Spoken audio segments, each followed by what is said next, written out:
So you closed on your new home, you got the keys, you moved the furniture in the place where you wanted it to be, you threw your housewarming party, had a grand old time, and you thought the hurdles were done that you had to jump through after the loan process was completed and you closed on your new home. So let's talk about 4 things that could surprise you if you're not ready for them.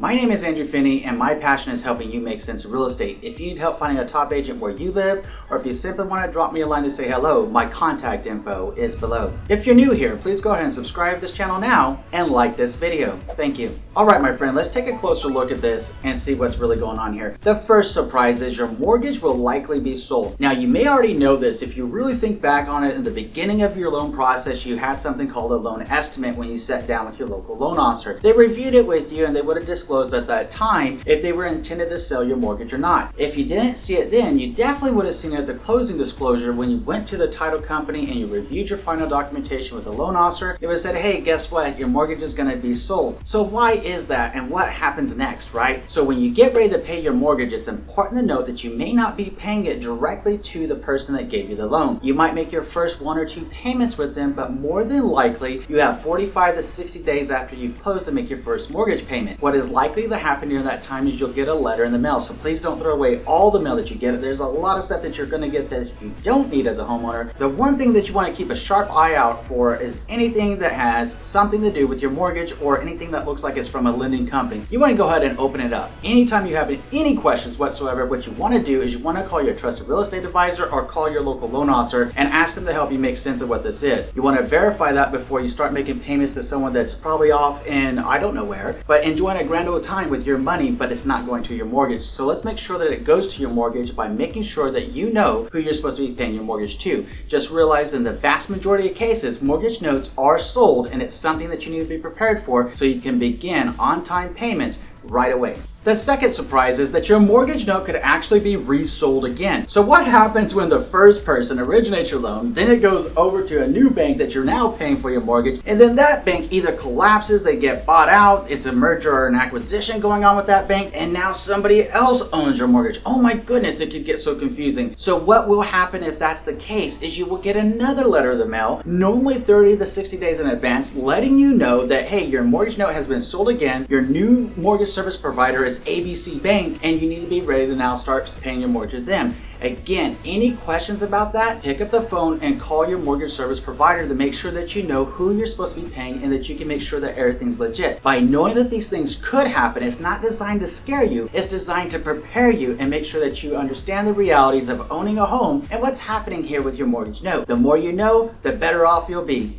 The third surprise is your property taxes might change. So when we're talking about your property taxes, that amount that was in your closing disclosure might actually change. When will it change? It normally will change every 12 months. What happens is when you bought your home, if your home was purchased for more money than the last time it was sold, it could trigger your county assessor's office that, hey, we need to go out and reassess the property tax for this property. They might need to be paying us more. If you don't know what your property tax rate is, it's okay. It's pretty simple to find out by simply Googling your county assessor's website, checking it out and asking in that little search bar that it has on there, what is the property tax or property tax rates, and it'll let you know what the percentage basis is that you can realistically expect. Now, since it is a percentage basis, this is kind of a good news and a little bit of a saving grace. It's not like your mortgage is going to explode on you overnight and it's going to become something that's like an additional $500, additional $1,000 depending on how much home you bought, obviously. If you bought a multi-million-dollar property, it comes with the territory, right? At the same time, statistically, we're looking at a percentage basis. It's something that you need to be prepared for so that you can plan for it and factor in that it might change into the future.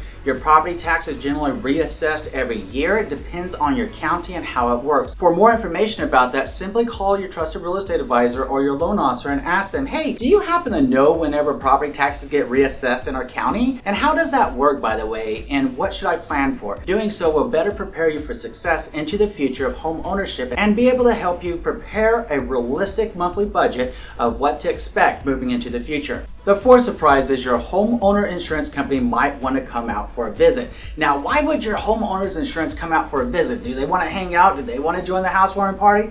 Maybe, and it's up to you if you want to invite them. At the same time, the reality is a homeowner's insurance company might want to come out and check out your newly acquired digs for your new asset, because that's where they're looking at this, and see if there's any health and safety things that should be addressed in the property for them to provide you with your homeowner's insurance coverage that you've signed up for. Let them in, address anything that they say that needs to be addressed, and make sure that everything is legit moving forward so that you have the appropriate homeowner's insurance coverage that you need and that you want to protect your biggest asset, which is your home. Doing so will help you ensure that you don't have any issues with your homeowner's insurance coverage moving forward, and that you have peace of mind and clarity so you can do what you really want to do and live in your new home. So now that you won't be surprised by the 4 things that surprise a lot of people after they close on their home, let's talk about a 12-point checklist for the first week in your home to make sure we're dotting the I's, crossing the T's, and while we're at it, why not learn a little bit about who we should notify now that you moved into your new home?